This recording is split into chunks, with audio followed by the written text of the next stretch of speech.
आज solid state का जो 12th क्लास का चैप्टर है जिसके अंतर्गत जो क्यूबिक सिस्टम होता है, सिंपल क्यूबिक, एफसीसी या बीसीसी टाइप के, उनमें घटक कणों की संख्या निकालनी आज हम सिखाएंगे। और अगर इससे रिलेटेड किसी प्रकार की दिक्कत हो तो कमेंट करके पूछ सकते हो। और ये बहुत ही इम्पोर्टेंट है कक्षा 12 की दृष्टि से भी, और अगर आगे कंपटीशन के एग्जाम में तुम देखना चाहते हो तो भी ये क्वेश्चन बहुत अच्छी तरीके से मिलता है। अगर हम इसको थोड़ा सा ध्यान से देख लें तो कोई ज़्यादा कठिन चीज़ नहीं है। अगर ध्यान से देखें तो देखो यहाँ पर मैंने जो है वो 8 बॉक्स को बनाया हुआ है। सिंपली समझ में आ रहे होंगे 8 बॉक्स, मैंने 8 लिख भी रखे हैं जो एक क्यूब की तरह दिखाई दे रहा है। 1 2 3 4 5 6 7 8। और इस 7 8 के अंतर्गत अगर हम घटक कणों को यहाँ पर लगाएं तो मैंने एक घटक कण यहाँ पर लगा रखा है। बाकी इसी तरीके से घटक कण अगर हर कॉर्नर पर रख दिया जाए, जैसे ये रख दिया गया है, तो अगर हम इस घटक कॉर्नर की बात करें जो बिल्कुल मिडिल में है, वो ध्यान से देखो तो वो घटक कण, सही बात पूछो तो इन 8 यूनिट सेल के अंतर्गत कॉमन है। पहली यूनिट सेल का भी कॉर्नर है, दूसरी यूनिट सेल का भी कॉर्नर है, थर्ड यूनिट सेल का भी कॉर्नर है, फोर्थ का भी है, जो इसके ऊपर रखी है फिफ्थ का भी है, सिक्स का भी है, सेवन्थ का भी है और एट्थ का भी है। इसका मतलब एक ही घटक कण या एक ही मॉलिक्यूल 8 सेल के अंतर्गत अपनी पोजीशन या अपने इसको शेयर कर रहा है। ऐसी कंडीशन में इसकी पोजीशन 1/8 हो जाएगी, अर्थात एक यूनिट के अंतर्गत इसका जो शेयर है वो 1/8 हो गया, अर्थात 1/8वां भाग हो गया। इसीलिए जो भी घटक कण कॉर्नर पर उपस्थित होते हैं उन घटक कणों को या उस यूनिट सेल के अंतर्गत घटक कणों को निकालने के लिए 1/8 की मल्टीप्लाई टोटल घटक कणों से कर देती हैं, तो 8 से 8 कट जाते हैं और 1 आता है। इसी प्रकार अगर हम इसके फेस को अर्थात फलक को देखें, फलक किसे कहते हैं? वास्तव में किसी भी घन के अंतर्गत जितनी दीवारें बनती हैं वो उनके फलक कहलाती हैं। जैसे कमरा भी एक ट्यूब के समान ही है और उसमें ध्यान से देखो तो 4 दीवार होती हैं, एक लेंटर होता है और एक फर्श होता है। तो ऐसी कंडीशन में टोटल 6 हो गए, तो वो 6 फलक हैं। इन 6 फलक के अंतर्गत अगर किसी भी फलक पर या किसी भी फेस पर कोई घटक कण या मॉलिक्यूल प्रेजेंट होता है तो वो एक ही दीवार पर प्रेजेंट हो गया, और एक दीवार 2 यूनिट सेल में कॉमन हो सकती है।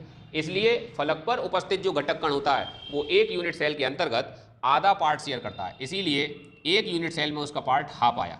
इसीलिए यहाँ पर हमने क्या देखा कि घटक कण जो कॉर्नर पर उपस्थित हैं तो वो 1 हो गया, और जो फलक पर उपस्थित हैं, चूंकि 6 फलक 6 फेस होती हैं और उनकी पोजीशन या शेयरिंग हाफ होती है, हाफ से मल्टीप्लाई कर दिया 3 हो गए, 3 और 1 4 हो गए। इसलिए एफसीसी यूनिट सेल के अंतर्गत घटक कणों की संख्या टोटल 4 होती है, जबकि सिंपल क्यूबिक के अंतर्गत घटक कणों की संख्या केवल 1 होती है। इसके बाद अगर हम बीसीसी में जाएं तो बीसीसी के अंतर्गत क्या होता है कि 8 कॉर्नर पर घटक कणों के साथ साथ एक घटक कण बॉडी के सेंटर में प्रेजेंट होता है, और बॉडी के सेंटर में जो घटक कण हैं वो किसी और बॉडी के साथ कंपेयर मतलब शेयर नहीं करेगा, क्योंकि वो किसी बॉडी के साथ टच में ही नहीं है, केवल एक ही बॉडी में है।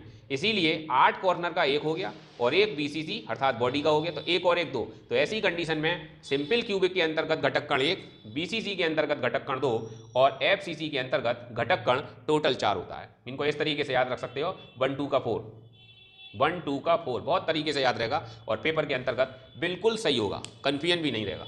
1 2 का 4 ध्यान रखना कि जो सिंपल क्यूबिक है उसके बाद बीसीसी लगाना है और उसके बाद एफसीसी लगाना है, सही है। बी के बाद एफ आता है, सिंपल सबसे पहले आएगा, एफ सबसे बाद में आएगा, तो बी बीच में आएगा। फिलहाल 1 2 का 4 हमें याद रहेगा।